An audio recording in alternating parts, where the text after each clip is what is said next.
Hello everyone, I hope you all are doing great. This is the second lecture of the playlist National Income Numerical.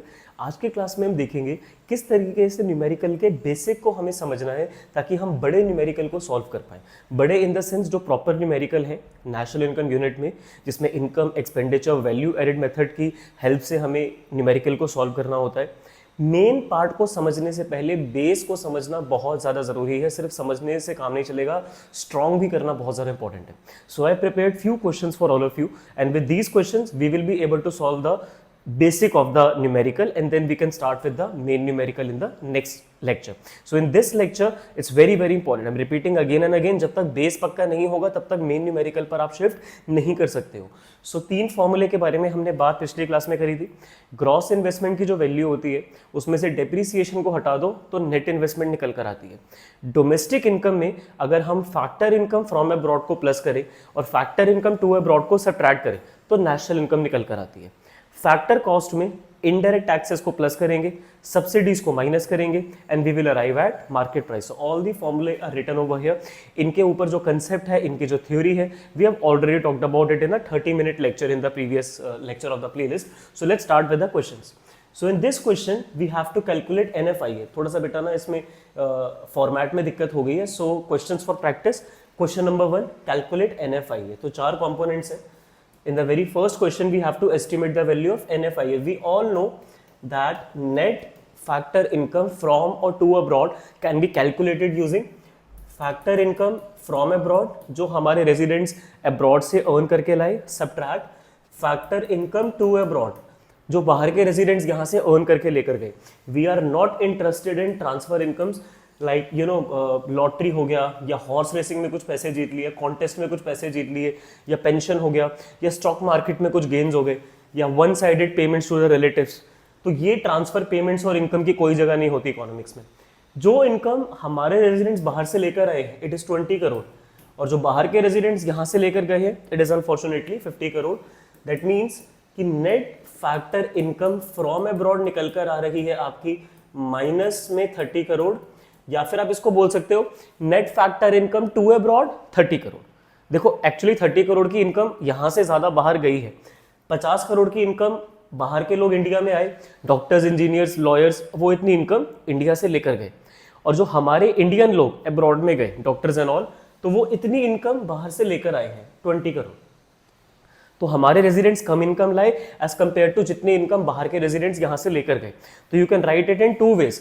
या तो आप इसको ऐसे express कर दो like net factor income from abroad, कि जो इनकम हमारे रेजिडेंट्स बाहर से लेकर आए हैं इट इज माइनस ₹30 करोड़. ठीक है, या फिर इससे सिंपल तरीका ऐसे लिख दो इसको, net factor income paid to abroad. Net factor income paid to abroad 30 crore. Simple, आपका नेगेटिव साइन सेव हो जाएगा. मतलब किसी भी तरीके से आप आंसर को एक्सप्रेस कर सकते हो. Let's come to the second question. यहां पर बस फ्रॉम है, यहां पर टू है, ध्यान रखना. सेकंड क्वेश्चन में NIT की वैल्यू निकालनी है. NIT stands for net indirect taxes. कि एक्चुअली टैक्सेस कितने फर्म को पे करने पड़ रहे हैं. So formula is indirect taxes minus subsidies. Net indirect taxes is to be calculated using indirect taxes minus subsidies. आपको ये फुल फॉर्म में लिखना होगा. NIT के लिए आप शॉर्ट फॉर्म यूज कर सकते हो NIT, बट इनडायरेक्ट टैक्सेस के लिए आपको इनडायरेक्ट टैक्सेस पूरा वर्ड यूज करना है. सब्सिडीज के लिए आपको सब्सिडीज पूरा वर्ड लिखना होगा. So for indirect taxes we have 100 lakhs, for subsidies it's 20 lakh. So net of indirect taxes comes out to be 80 lakh. Simple question, कुछ दिक्कत परेशानी तो नहीं किसी को. सो इनडायरेक्ट टैक्सेस 100 लाख के जाएंगे, 20 लाख गवर्नमेंट से सब्सिडी मिल जाएगी, तो नेट कितना टैक्स आने वाला है 80 lakh. Question number 3, what do we need to calculate factor income paid to abroad. अब इसमें आपको NFIA शायद दे रखा है. Yes, net factor income from abroad 20. अभी पीछे ही हमने फॉर्मूला देखा था कि net factor income from abroad निकालने के लिए हम कौन सा फॉर्मूला अप्लाई करते हैं, फीफा माइनस फीटा, जिसमें से NFIA is already given to you at 20 crore. Factor income from abroad question में गिवन है 50 करोड़. फीटा की वैल्यू आपको निकालनी है factor income to abroad. Take it towards LHS and take 20 towards RHS. Adjust होके 30 सीधा लिख देते हैं. 30 crore is your final answer for your factor income paid to. देख रहे हो क्वेश्चन कितने सिंपल है, ये बिल्कुल बेस है। मैं आप लोगों को अभी सिर्फ फॉर्मूले को अप्लाई करना सिखा रहा हूँ, क्योंकि क्वेश्चन जब आप बड़े बड़े सॉल्व करोगे तो आपको उसमें अगर NFIA और factor income from abroad given है तो you should automatically calculate factor income to abroad by yourself, क्योंकि क्वेश्चन में कहीं ना कहीं उसकी रिक्वायरमेंट हो सकती है। तो कुछ चीजें जो हिडन होती हैं, लाइक यहाँ पे NIT हिडन था तो हमने इसको एडजस्ट करके नेट इनडायरेक्ट टैक्सेस की वैल्यू को कैलकुलेट कर लिया। सो यू शुड नो कि NFIA के लिए फीफा माइनस फीटा करना है और NIT के लिए indirect taxes minus subsidies use करना है। क्वेश्चन नंबर 4, सब्सिडी निकालनी है इसमें। तो अभी पीछे वाला formula net indirect taxes minus subsidies को हम अप्लाई करने वाले हैं। नेट इनडायरेक्ट टैक्सेस दे दिए जी, 100 लाख के हैं।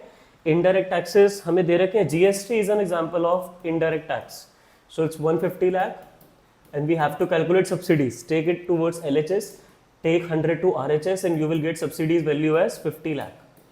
मैं बस ये चेक कर रहा हूँ कि यूनिट लाख में है या करोड़ में है, तो आप भी अकॉर्डिंगली यूनिट में गलती मत करना। कभी कभी वो करोड़ में लिखकर दे देते हैं, कभी कभी लाख में वैल्यू आ जाती है। सो GST हमें दे रखा था और ओवरऑल NIT हमें दे रखे थे, तो सब्सिडी कितनी दी होगी गवर्नमेंट ने? 50 लाख की भी calculated using the formula. 5th question, come on.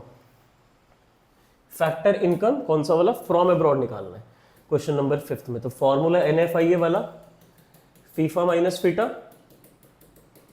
NFIA दे रखा है, टू अब्रॉड है, पेड टू, मतलब इतनी इनकम इंडिया के बाहर एक्स्ट्रा चली गई। जितनी इनकम हमारे रेजिडेंट्स बाहर से लेकर आए और जितनी इनकम बाहर के रेजिडेंट्स यहां से लेकर गए, उसका जो डिफरेंस है वो 80 आ रहा है। दैट मीन्स ये नेगेटिव 80 है। So you have to write it -80 and factor income from abroad हमें कैलकुलेट करनी है। Keep it as it is and factor income to abroad कुछ क्वेश्चन में गिवन है 160। टेक इट ऑन LHS, ये plus हो जाएगा and you will get rupees 180 lakh या करोड़, बेटा चेक कर लो। फीफा, सॉरी मैं NFIA लिख रहा था, it is factor income from abroad. So this is the value of your FIFA. NFIA का फॉर्मूला गिवन था, दैट वाज 80। फॉर्मूला सॉल्व करके हमें बता दिया कि 80 लाख वैल्यू है। इनकम अब्रॉड में कितनी गई है? 160। तो आई कितनी होगी? सिर्फ 80 लाख। 80 लाख आई, 160 गई, तभी तो 80 लाख एक्स्ट्रा बाहर गई। That's what is written over here. Then we have question number 6। बेटा 6th क्वेश्चन में हमें कैलकुलेट करनी है value net investment. Now for net investment we need gross investment minus depreciation. Now you see machine खरीदी है 500 करोड़ की, तो it's an example of gross investment. So अगर हम 6th क्वेश्चन के लिए ग्रॉस इन्वेस्टमेंट में से डेप्रिसिएशन की वैल्यू को सब्ट्रैक्ट कर देंगे तो नेट इन्वेस्टमेंट की वैल्यू निकल कर आती है, हमें पता है। और ग्रॉस इन्वेस्टमेंट क्वेश्चन में ऑलरेडी गिवन है 500 करोड़ है। डेप्रिसिएशन क्वेश्चन में दे रखी है 100 करोड़ है, सब्ट्रैक्ट कर दो जी, आ गया नेट इन्वेस्टमेंट निकल के 400 crore is your answer of net investment. That's it. So net investment is 400 crore. Formula को डायरेक्टली अप्लाई करें, we have got the answer. Next question थोड़ा अच्छी कैटेगरी का है। अब ये जो क्वेश्चन नंबर 7 है ना, ये one of the most rare question है, क्योंकि इसमें आपको एसेट के बारे में बताया कि 10 लाख का वो सेल हुआ और यही बता दिया कि उसकी एक्सपेक्टेड लाइफ है 5 साल। आप इस क्वेश्चन में अगर ध्यान से देखोगे तो आपको इसमें डेप्रिसिएशन दिखेगा नहीं, इसीलिए मैंने इस क्वेश्चन में भी वैल्यू पूछी है डेप्रिसिएशन की, निकाल के बताओ। अब अकाउंट्स वाले स्टूडेंट्स जानते हैं ये बात कि अगर कोई चीज 10 लाख की आई और वो चलने वाली है 5 साल, तो हर साल उस पर डेप्रिसिएशन लगेगा 2 लाख। अगर हम स्ट्रेट लाइन मेथड लगाते हैं तो स्ट्रेट लाइन मेथड में क्या होता है, हर साल डेप्रिसिएशन का अमाउंट सेम रहता है। मतलब इस साल अगर आपने मशीन खरीदी है 10 लाख, तो अगर उसमें 2 लाख रुपए कम हो गए तो वो कितने की रह जाएगी? 8 लाख। फिर अगले साल में 2 लाख और कम हो जाएगी, फिर 6 लाख, और करते करते 5वें साल में आके मशीन की वैल्यू 0 हो जाएगी। बट हमें तो इस साल से मतलब है। इस साल कितना डेप्रिसिएशन लगेगा मशीन पे? 2 लाख। समझो मेरी बात को ध्यान से। डेप्रिसिएशन की वैल्यू क्वेश्चन नंबर 7 में निकालने के लिए आपको चाहिए वैल्यू ऑफ एसेट। ठीक है, आपको बताना है कि एसेट की वैल्यू कितनी है। आपको उसको डिवाइड कर देना है सिंपली, कितने साल उसके एक्सपेक्टेशन है चलने की, एक्सपेक्टेड ईयर्स। तो भाई एसेट खरीदा है आपने 10 लाख का और उम्मीद है उसके चलने की कितने साल? 5 साल। तो हर साल उसकी वैल्यू कितने अमाउंट से कम हो जाएगी जी? 2 लाख रुपए से उस पर डेप्रिसिएशन लग जाएगा। तो पहले साल में जो मशीन 10 लाख की है, पहले ही साल के एंड में वो रह जाएगी 8 लाख की। नेक्स्ट ईयर के ओपनिंग में 8 लाख, क्लोजिंग में रह जाएगी 6 लाख की, और करते करते 5वें साल के एंड में वो 0 की हो जाएगी। सो हमें इस ईयर की डेप्रिसिएशन को कैलकुलेट करना था। सो इस ईयर जो मशीन की वैल्यू है वो डिवाइड करके आ जाएगी 2 लाख रुपए का, उस पर डेप्रिसिएशन इस साल चार्ज करा जाएगा। In similar to that question number 8, तो दिस इज द फॉर्मूला, और इसी क्वेश्चन से बेटा हम कैलकुलेट करने वाले हैं, इसी फॉर्मूले से, I mean question number 8। Let me erase this. And I am right? Okay, so question number 8 में आपको वैल्यू दे रखी है मशीन की 100 करोड़ और वो कितने साल तक चलेगी? 10 ईयर्स तक। तो बेटा हर साल उसकी वैल्यू पे 10 करोड़ रुपीज लेस हो जाएंगे and that is how we calculate depreciation when we are given the value of asset along with its expected life। तो 100 करोड़ का एसेट जो चलेगा 10 साल तक, तो हर साल उसकी वैल्यू 10 करोड़ से कम होगी, तो पहले साल के एंड पे वो 90 करोड़ का रह जाएगा। अगले साल में ओपनिंग में 90 हो गया तो क्लोजिंग में 80 होगा, फिर थर्ड ईयर में ओपनिंग में 80, क्लोजिंग में 70, करते करते 10वें साल के क्लोजिंग में आके जो मशीन है उसकी वैल्यू जीरो रह जाएगी। बट इस साल जो डेप्रिसिएशन है it will come out to be 10 crore. कैसे निकाला था? 100 करोड़ की मशीन पे 10 साल से डिवाइड कर दिया तो हर साल उसकी वैल्यू 10 करोड़ से कम होगी, इस साल का depreciation 10 crore. 9th question. Now in 9th question we have to calculate net investment as well as NFIA. So we all know in order to calculate net investment we need two things, gross investment as well as depreciation. With the help of these two we will be able to calculate the value of net investment. Now let's check. So gross investment, capital assets खरीदे हैं 50 करोड़ के, वो हमारी gross investment हो गई। depreciation, अब तो आप लोग एक्सपर्ट हो, 50 करोड़ का एसेट 5 साल चलेगा तो 50 डिवाइड बाई 5 10 करोड़ का उस पर लग जाएगा डेप्रिसिएशन। सो नेट इन्वेस्टमेंट उसकी रह जाएगी जी 40 करोड़ रुपए की। सो ये तो निकल कर आ गई नेट इन्वेस्टमेंट, बट क्वेश्चन अभी आधा हुआ है बिकॉज हमें यहाँ पर अभी NFIA की फिगर भी कैलकुलेट करनी है।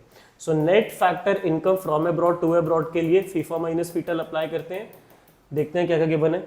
दोनों दे रखे हैं, income received by residents from rest of the world is FIFA. हमारे रेजिडेंट्स ने रेस्ट ऑफ द वर्ल्ड से कितनी इनकम अर्न करी है जी? 5 करोड़। और बाहर के रेजिडेंट्स यहाँ से कितनी इनकम लेकर गए हैं? 10 करोड़। तो एक्चुअली ये net factor income to abroad आ रहा है। तो कोई बात नहीं, आप NFIA को नेगेटिव करके लिख दो कि 5 करोड़ रुपीस इंडिया से एडिशनल बाहर गए हैं। तो दोनों निकल कर आ गए। नेट इन्वेस्टमेंट पूछी थी 40 करोड़ आई है, देन हमसे NFIA की वैल्यू पूछी थी 5 करोड़ एक्स्ट्रा इंडिया से बाहर गए हैं। सो आई बिलीव 9th क्वेश्चन तक आप सबको क्लियर है। 10th क्वेश्चन ध्यान से देखेंगे। Now in 10th question factor income to abroad है, ग्रॉस इन्वेस्टमेंट की फिगर हमें कैलकुलेट करनी है। So factor income to abroad के लिए तो हमें NFIA वाला फॉर्मूला ही अप्लाई करना है, FIFA minus FITA. This is the formula for FITA. But NFIA आपको देखो 2 में दे रखा है, मतलब 50 लाख की इनकम इंडिया के बाहर एक्स्ट्रा गई है, तो ये NFIA माइनस 50 होगा। जब भी 2 दे रखा होता है ना, साइन चेंज कर दिया करो, प्लस है तो माइनस, माइनस है तो प्लस, क्योंकि वो रिवर्स ऑर्डर में दे रखा है। What should be our preference from, यहाँ 2 दे रखा है, साइन चेंज कर दिया, नेगेटिव 50 कर दिया। And then factor income from abroad दे रखी होनी चाहिए 150। Factor income to abroad is to be calculated, so keep it as it is. Then take it on LHS, factor income to abroad minus 50 को RHS में ले आओ तो ये ऐड होके बन जाएगा आपके लिए 200। ये लाख में है, किस में है? लाख में, ठीक है। करोड़ में भी होती है ना वैल्यूज, अभी ऊपर कुछ करोड़ में चल रही थी। सो फीटा की वैल्यू है 200 crore. Then we also have to calculate the figure of gross investment. Now are we given? Yes, capital assets net of depreciation means you are given net investment, क्योंकि इसमें डेप्रिसिएशन की वैल्यू सब्ट्रैक्ट करके given है ना। Net of depreciation का मतलब होता है कि उसमें से डेप्रिसिएशन सब्ट्रैक्टेड है। So the formula is gross investment minus depreciation will give us the value of net investment. Now gross investment निकालनी थी, डेप्रिसिएशन की वैल्यू हमें दे रखी है as 50 as consumption of fix capital, and net investment is also given to us as 100 and gross investment is to be calculated. Now take minus 50 on RHS and gross investment comes out to be rupees 150 lakhs. So now gross investment is also calculated. Factor income to abroad आपने NFIA के फॉर्मूले से निकाल ली और gross investment आपने depreciation और net investment की help से calculate कर ली. Now we have to proceed with the next question. I think only we are left with 2 questions, 11th and 12th. Let's complete these 2 as well. So it's indirect taxes.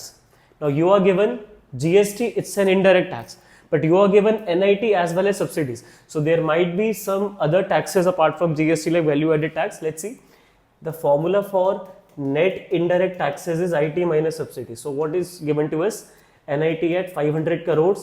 Indirect taxes हमें calculate करने हैं, subsidy भी हमें दे रखी है 100. Take it on LHS and 600 crore के आपके indirect taxes हैं. फाइन। सो GST 100 है, बट उसके अलावा वैल्यू एडेड टैक्स होगा, कस्टम ड्यूटीज एंड ऑल होंगी, तो वो सब मिलाकर 600 करोड़ के आपके इनडायरेक्ट टैक्सेस हैं। क्वेश्चन नंबर 12 क्या निकालना है? NIT और NFIA। NIT तो सिंपल, ऊपर फॉर्मूला भी लिखा हुआ है IT माइनस सब्सिडीज।